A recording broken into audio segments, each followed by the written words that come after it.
Hi, and welcome to this episode of the DC Life podcast. Today, we're going to chat with someone about something in the life of our church. Well, hello, I'm Anthony Sligo. Welcome to this edition of the DC Life podcast.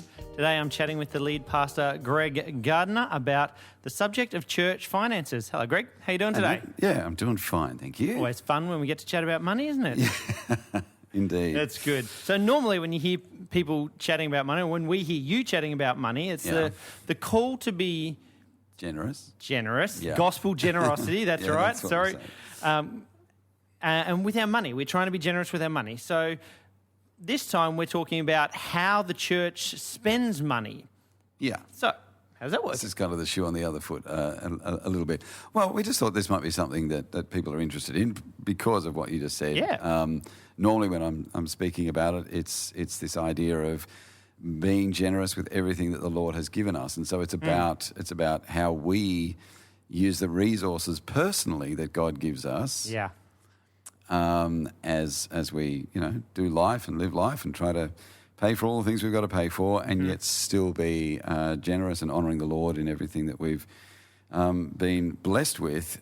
Whereas just thought people might be interested to see, well, from a corporate perspective, from a church perspective, I mean, we all give, tithe money into the church bank account and so forth. So therefore, let's have a look at how does the church manage its money? How does the church do finances? And particularly, we've got the annual general meeting coming up in just a little while. And so we're going to be looking at the church's finances when we have a meeting. That's what we do that every year. We do that every year. Yep. Yeah. And so maybe it's just timely for us to be, having a look at that particular subject and seeing, what we do and how that works and why we do things the way we do and so on and so forth. So, yeah. So when people are responding to that regular weekly reminder we give them to reflect the generosity of the gospel in giving, what happens from there? People put their money into the church bank account. Into the church bank account, and that's pretty much where Disciples Church, at least, gets its money from. Okay. Most churches derive their money from their members. Yep. It's the faithfulness of members who give faithfully, give regularly, give generously to the work of the Lord. And so that's what happens at DC as well. That's a principle that's grounded in Scripture. You can go back to the Old Testament and you see how God required the Israelites to bring a tithe of 10%, which was basically designed to take care of the costs of the temple. Yeah. Now, originally, if you go right back to the time of Moses, it was a theocracy, so God was in charge of not just the spiritual side of their lives, but also the civil side of their lives. And so they also were, in a sense, kind of taxed in other ways on top of the tithe. And depending on how you read certain passages, that added up to somewhere between 27 and 33% of their money. But they didn't then pay tax on top of that. I mean, that was kind of almost in lieu of the tax. Pretty significant, isn't it? Tax that we pay. Well, it's probably not far removed, from what the tax that we pay in our context. But it even goes back further than Moses. I mean, you can trace it all the way back to Abraham and the offering that he gave to Melchizedek and so forth. Who Melchizedek was basically the priest of, it was called Salem back then, which became Jerusalem, and so a lot of symbolism in that. But the idea of giving to the Lord's work is right there back into the very early parts of Genesis. We see it then in the Levitical principles that God gives to the Israelites, but we also then see it in the New Testament. Even Jesus, when he was talking to the Pharisees, said, you should tithe. He didn't bag tithing. He said, tithing's a good thing. Yeah. And so this is an obligation on individual Christians. And Paul spoke about this regularly. He was always raising money for something and loved when Christians just got together and were generous with their with their money.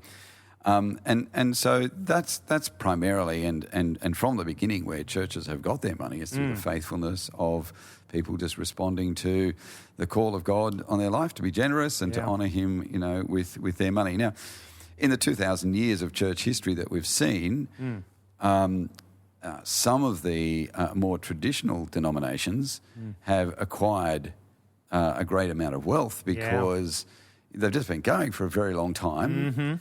And a lot of the real estate that they acquired was way, way, way back when, the first, the cities were settled and so forth. Yeah.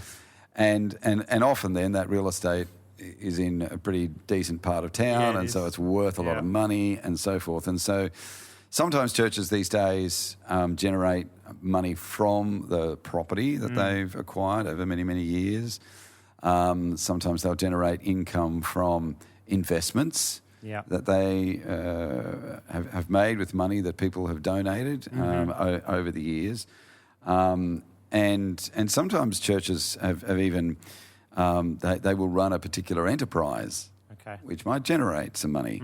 That one's a little more controversial these days. But historically, that's how churches have gotten their money. For Disciples Church, though, we're a fairly new church, so we don't have, we own our building. We don't own that without a mortgage, though. We've still got a mortgage on our building here, and so we're making payments every week to repay the mortgage loan that we've got on our building here. And so we are not deriving any income from any other means or any other source. It's pretty much what our people give every week in their tithes and offerings is the money that we get, and that's the money that we have to spend. So yeah. So looking back on the history, that's kind of the way that it's always been, without the except the few cases where churches have got other sources, but it's been the case at DC that our members give, and that's what we have to spend. Since we started, we've not really received any external funding. That's not always been the case. And it pretty much has been the case. I remember when we were fundraising for the deposit to buy the building, there were a couple of churches who gave amounts of money towards that deposit. Yeah, that's right. But in terms of our operational money from year to year, week to week, no, we've never had any outside or external support. So what we've generated from our own members is what we've had to spend, and that's been the case. We did get, there was that last year? It might have been the year before, where the government was giving out some money during the COVID pandemic. COVID grants, for whether you're a commercial business or a not-for-profit, you got some money, and I remember I think we got a little bit of money out of that as well, but can't think of any other times when we've received anything external. So, and look, I'm kind of proud, not in myself, but I'm proud of God. I'm proud of what the Lord has done in that. Our church family. And our church family. I mean, it just means that God gets the glory. There's not another human reason that we can look to and say, oh, well, we got all this support or this money from somewhere, and that's why DC got started. It really has come quite organically from our members, and that's in this day and age, I think that's pretty amazing, and something to praise God for. So it's great. And so with this income that we generate, whether it's weekly or monthly, who has control over how that money's spent? Who makes the decisions? Yes, well, it's the elders of the church who are in the position of making those decisions. We have an elder board. We have an elder council. Or if you're an elder at DC, you're part of the elder council. Yep. And then at our AGM, we appoint, and I think it's for it's a 3-year term according to the Constitution, elders who will then serve on the elder board, and so it is their responsibility to oversee where those funds are spent. And we meet every month. Yep. And every month we're reviewing the finances. What's the income been like? Is it up? Is it down? Have we got enough money to do this or that? And sometimes we've got to make decisions that reduce our expenditure because the income has maybe softened a little bit. Or sometimes when the income's pretty solid, then we can make decisions to maybe spend a little bit more money in certain areas, which is always usually a great joy to us to be able to be investing because a lot of the money goes into people, and so we love to be able to do that. But it's the elders that make that decision. Some churches have got a system whereby they say, elders are there for the spiritual, and we'll appoint deacons to sort of look after the money side of things. We've taken a slightly different view to that. The examples given in the New Testament of what deacons were doing were very much of a welfare nature. Yeah, okay. My experience over time is that there is a really strong connect between the spiritual direction of the church and where the money trail needs to follow the spiritual direction. Yeah, that's good. And if you've got two separate groups in the church, the elders might be wanting to go over here and invest in this ministry over here, but if you've got another group in the church who then they disagree with the elders, but they've got control over the money, then all of a sudden you've got two sort of governing groups in the church that are pulling in different directions.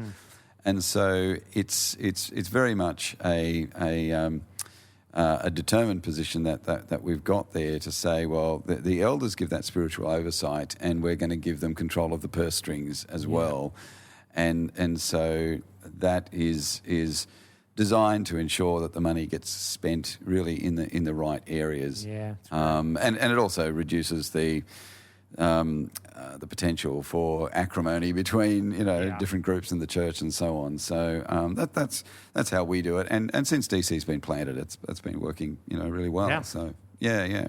That's good. And so when it comes to kind of, making those decisions on where things are going to be spent, what's the big ticket items for expenditure at DC?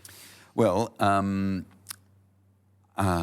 since I can't remember when we crossed over, but there was a time when the biggest ticket item was the cost of our building. Yeah. And so paying the mortgage on the building, paying the body corporate, because our building is located in a shopping centre. Yeah. We have to contribute like every other business in Spring Lake Village to a body corporate expense to essentially look after the centre and pay for all of the things that we need to pay for there. And then there's the utilities that go along with the building. So if you add all of those things together, the mortgage, the body corporate, the utilities, then it was very much that the building was the biggest ticket item on our list. But in the last few years, that's changed. Praise God. Yeah, amen. As the church has continued to grow and as our income has continued to grow, we've been able to invest more money in people, and so our pastors getting paid, which was something that we did go through a period back in the early days when the building was first purchased where we weren't able to pay our pastors anything. Yeah. And now we're to a point where, yes, we're doing that, and we're able to remunerate other staff as well. And so that's now become our biggest expenditure item. And that's going to continue to grow. Our building cost is quite fixed. Yeah. Okay. We've got our loan in place there, and the body corporate will, it rises and is subject to a bit of inflation and those sorts of things. Okay. But the area that we're going to see growing into the future is how we can invest in people to do the work of ministry, or to equip the saints to be doing the work of ministry, which is what we want our staff to be doing. And so, they're our big ticket items. Yeah, great. Yeah. So after the place that we meet and the people, what are some of the other regular expenses that we incur? Yeah, there are some regular ones, and just things like standard operating necessities, like if you are an organisation and you exist. And so, for example, insurance. Yep. We've got to have insurance in case something happens to the building, or we had the big storm. When was that? At the end of 2020.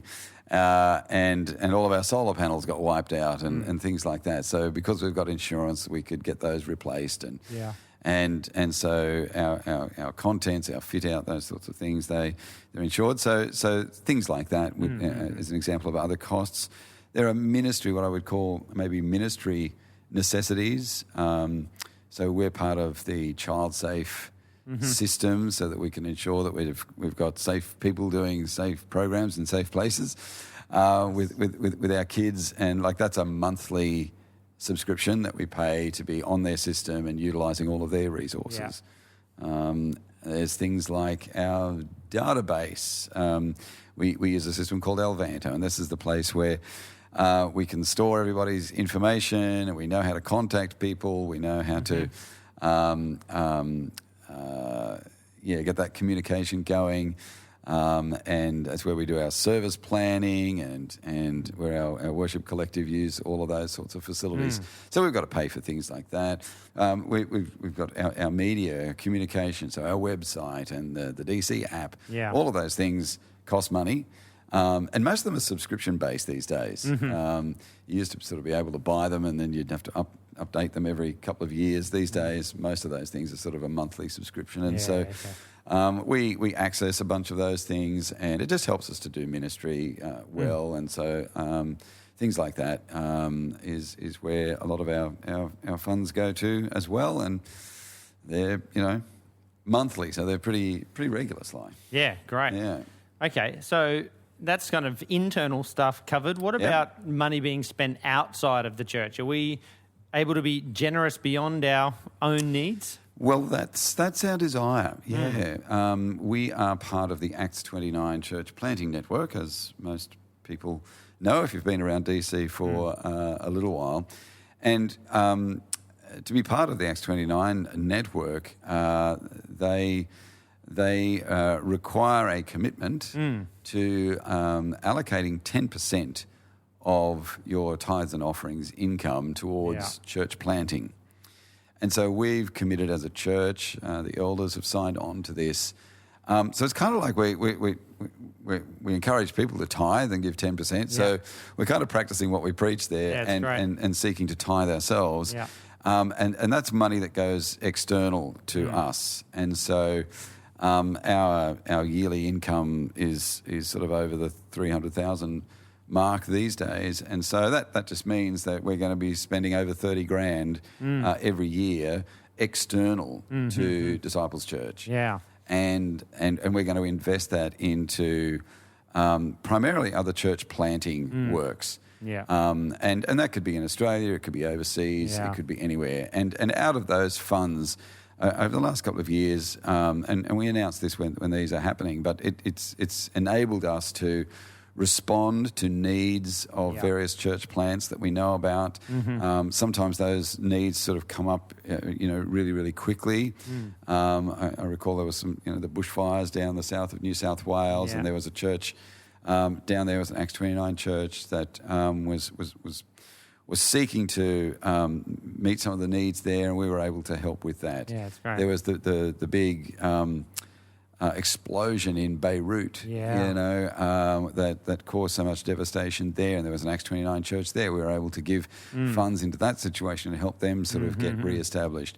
When Nations Church was getting started at Forest Lake, and Rich and Cherie and the team left us and went to start there, we supported them for a number of years, and monthly, or weekly even, putting funds across there to make sure that they had something to start with. And we've done a bunch of other little jobs just even in recent times, helping churches out with buying chairs for that they want to start and they just need some chairs to sit on. So we buy some chairs. We were able to give to the there was an appeal through our denomination, the FIEC, for aid for churches in Tonga just recently. And after the big underwater volcano explosion there, just created that tsunami and left all the ash everywhere. So we were able to help out with that as well. And it just, we talk about our desire and our aim to be a generous church. We love to be if we can be generous. Yeah. If we get sent an email from someone saying, "Hey, we need help with this," Yeah. we love to be able to say yes. Yeah. We'll jump in. We'll help with that. And when people are generous and faithful and committed in their regular giving, it just allows us the opportunity to be a generous church. Yeah, it's great. Because we do have an outside focus for at least 10% of our funds, and it's a privilege, for us to be able to do that. It's great that we can build that generosity in, like you said at the start, to practice what we preach and be able to keep doing that. So what are some of the misconceptions that we often hear about church finances? Oh, look, the biggest one I hear is that churches have got plenty of money. Yeah. You'll often hear that from, usually it's from a fairly ignorant person who doesn't have a lot to do with church or know about church, but because they see, there's churches on every corner. If you go into the inner city areas, you'll often see lots of churches. And so I think that creates an impression in some people's minds anyway, that churches have got plenty of money. Okay. The reality is quite different to that. Most churches, even churches who are using a 200-year-old building that was bought and paid for many, many, many years ago, they're probably still relying very heavily on the giving of their members in order to meet the quite significant costs of maintaining some of those old buildings, even though you've been, been bought and paid for years ago.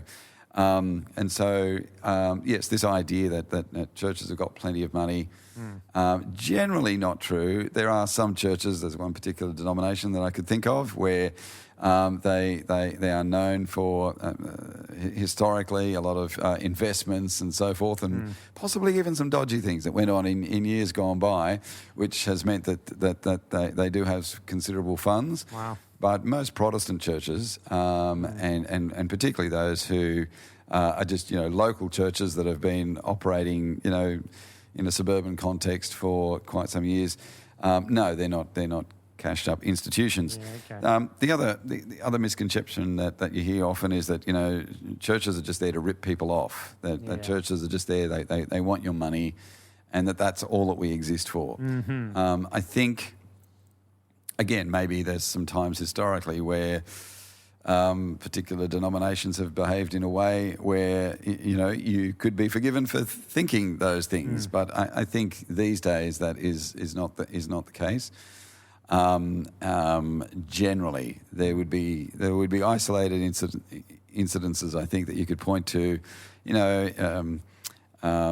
where maybe that impression is given. I mean, if you're pushing heavily into a prosperity doctrine kind of deal, then you could get the impression that, yes, it's all about your money. But if you've got a church that's being faithful biblically, we're not after people's money, we're after people's hearts. We're going to push into that particular area and ensure that people have a real relationship with Jesus. Yeah. That's the main game. The money thing follows that. It's very much a secondary issue. But if you have a relationship with Jesus, then you're going to want to live your life and spend your money in a certain way. And so, anyway, the other, sorry, I was just thinking about the other misconception that people often have is that that churches sort of have this, I don't know, pot of other resources, and that's kind of separate from the members of the church. And so when I hear people saying things, the church should pay for that, or get the church to do that. I mean, the reality is, if someone says that to me about Disciples Church, the church doesn't have this big other pot of money sitting on the side. What you're actually saying is the people of the church, because that's without the people of Disciples Church, Disciple Church has no money. Yeah, that's our resource is in the people, and so to have this perception that the church has this big separate pot of money that it can draw on, or it's got access to somehow. Yeah. Maybe some churches are like that. Certainly our church is not like that, let me assure you. And so, it's when we say the church needs to pay for that, what we're saying is the people of the church. Of the church. People who make up the church, yeah. And we need to understand it in that context, yeah. Yeah, that's great. So let's speak about how pastors are paid. How's the pastor's salary? It's different to a regular salary, right? Can you help people who don't know how that works? Yeah, look, and this comes out of the historical tradition of churches basically just providing for the needs of a priest or a minister or a pastor. And so traditionally, like a church would have a building that the church would meet in, and then they would have another building where the priest or the pastor or the minister, they would live in that building. And depending on which denomination you're from, the amount of cash that then gets paid to that pastor or priest might be, like in some denominations, it's almost next to nothing. Yeah, okay. In some denominations, they would then pay an amount of stipend on top of that. And that was the situation that existed in Australia, really, that was inherited from a lot of Christian tradition in Europe. And then that really didn't change or get challenged until the introduction of fringe benefits tax in Australia, which was during my lifetime when that happened. And when the federal government announced that they were going to have that a company would be taxed on the benefits that it provides to its employees, churches all of a sudden got caught up in that, and they said, well, hang on a minute, we've got this house that the priest lives in, and we've given him a car, and so are we going to get taxed now on the value of these things that we just provide? And the government sort of backtracked a little bit at the time, and they said, oh, no, look, our intention wasn't to make life harder for churches. And so they introduced an exemption on churches to pay fringe benefits tax. And the idea behind that was that they wouldn't place this extra burden on churches who have already provided these things for their ministers or pastors to have. And so it's out of that kind of scenario that we've now developed this situation where churches pay pastors. They can pay an allowance to go towards their housing. Sometimes the church will own a house. Other times churches don't own a house. And in our case with Disciples Church, the church doesn't own any housing, and so the church will pay for the house that I live in, for example. But then there's other money that gets paid as a fringe benefit, and then there's other money, and that's not taxable because it's a fringe benefit, and churches are exempted from that. And then there's a component of the salary that is taxable. It's called the stipend, but that's the bit that's like a regular wage that a regular wage earner would get. It makes it quite tax effective for both the church and the pastor to be paid in that way. The big downside of it is if you've ever got to apply for finance or you've ever got to try and talk to somebody about your salary, it becomes quite a complicated exercise. Yes, it does. And often financiers they just want one figure. Like what's your taxable income? Give me one figure and I'll put it into the computer here. And you've got to look at them and say, well, it's not really that simple. There's this and there's that and there's this and there's that. And so that can become quite a bit of a thing. At Disciples Church, we have adopted the ministry remuneration guidelines of the Baptist Churches of Queensland as sort of our policy for what we pay pastors. We were looking for a benchmark, an industry kind of benchmark. That just meant that we didn't pay our pastors too much, but we also didn't pay our pastors too little.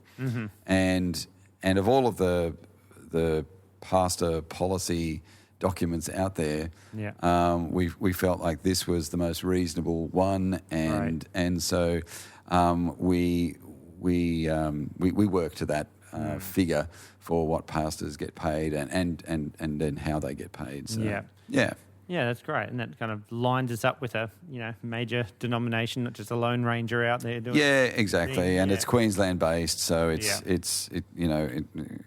Easy to- gives us a benchmark here. Yeah, that's right. Yeah.